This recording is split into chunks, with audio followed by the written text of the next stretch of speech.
When the tongue runs ahead of the soul, Lessons from Listening, Laughing in the Streets of New Orleans by Kateb Shana. I'll tell you straight up, I wasn't always the reflective type. Nope.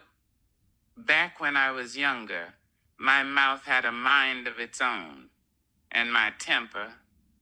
Lord, it moved faster than a streetcar on St. Charles. I thought I knew more than anybody else. Always ready with a comeback, a quip, or a sarcastic jab. Selling my grandmother's sweet potato pies in Armstrong Park, Treme, I strutted around like I ran the city. Music drummed through the streets. The smell of fried fish and pralines was thick in the air. Kids laughed and screamed between benches, and me? I thought I had it all figured out. Then one afternoon, out of nowhere, this old man looked like he'd been born with the Mississippi River flowing through him ambles up, cane tapping like a metronome. I hand him a pie, chest puffed out like a rooster, and he stares me down. Young man, he says slow, deliberate. You ever been told to listen before you open that mouth? To think before your tongue runs ahead? Now I nearly snorted me. Listen, think.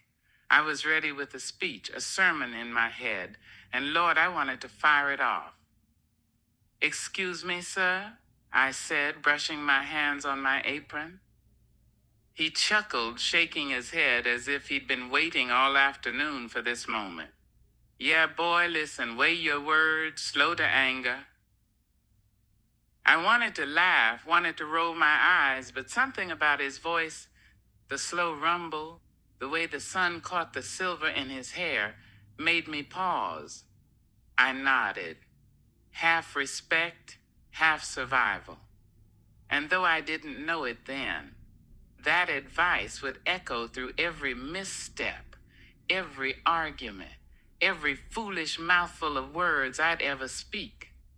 A wise man is quick to hear and slow to speak. Folks throw that around like it's just a pretty saying, but it ain't. In New Orleans, words move fast. Jokes, arguments, gossip, they travel quicker than a streetcar hit by Mardi Gras parade. And if your mouth is faster than your mind, baby, you're gonna regret it. Let me give you the first lesson I learned. I'm sitting in Congo Square one evening watching the kids dance. The drummers hit rhythms that make your feet itch, and this man calls out to me all loud and fire in his voice, "Boy, you think you're clever, huh?" I snapped, mouth first. "I ain't thinking clever, sir, I just am." He bursts out laughing, nearly falling off the bench. "Boy," he says, wiping tears from his eyes, "that's why they say slow your words. What you think is clever ain't always what folks hear." I swear that day I felt like a fool, but it stuck. Slow to speak doesn't mean timid. It means choosing when to talk, picking words that lift rather than burn. Humor helps. A laugh can soothe a brewing storm quicker than any sermon. And boy, in New Orleans, humor is the oil in the machine of life.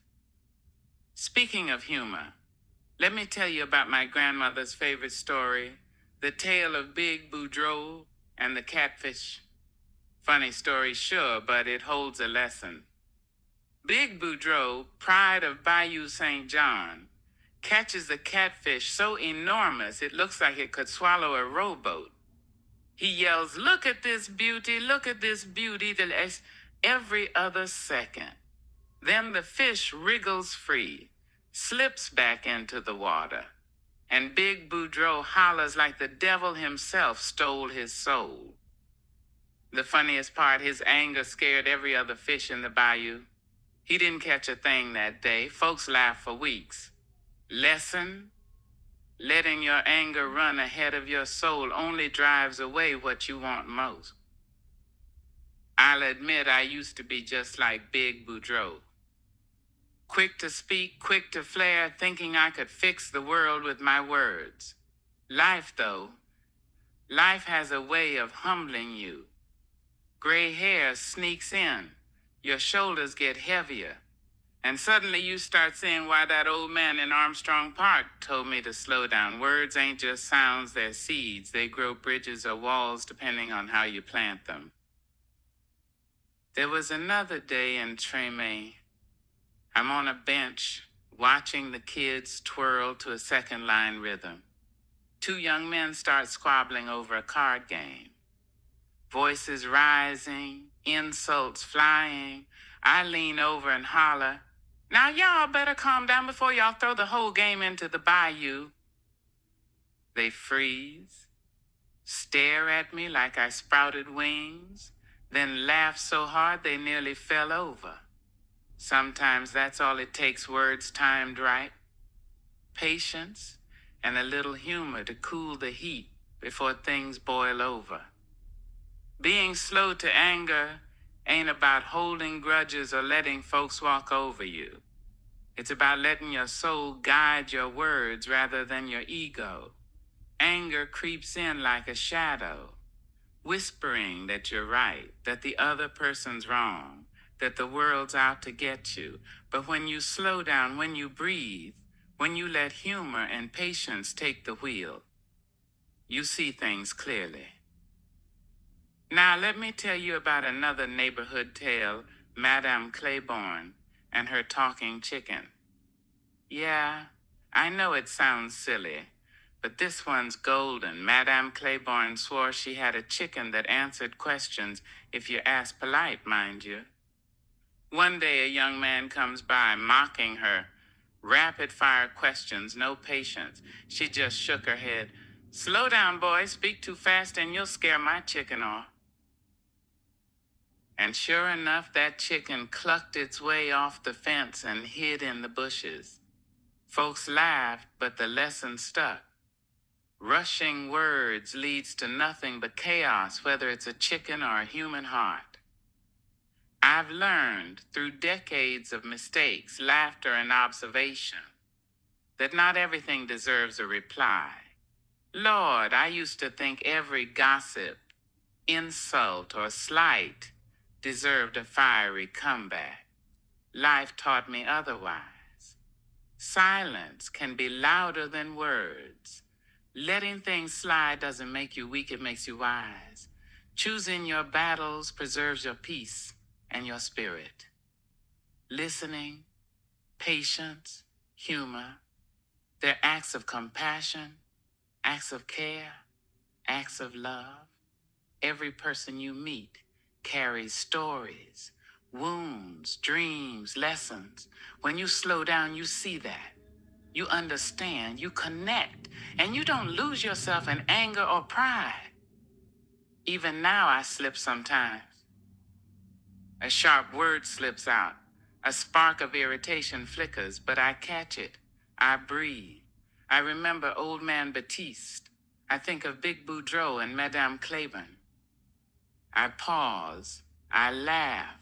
I shake my head, and I let it go. See, life in New Orleans teaches rhythm not just in music, but in words, in patience, in living. Let your tongue dance with your soul. Let your words be deliberate, playful, gentle, sometimes bold, but always with care. Quick words, unchecked anger, careless speech.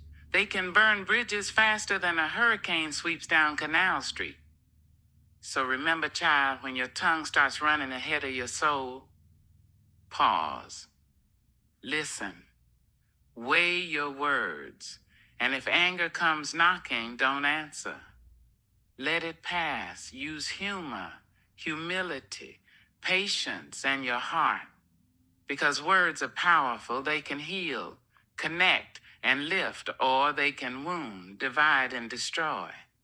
And once they're out there ain't no taking them back. And if you doubt it, just ask Big Boudreaux or Madame Claiborne's chicken. They'll tell you the same thing with a wink, a cluck, and a knowing shake of the head.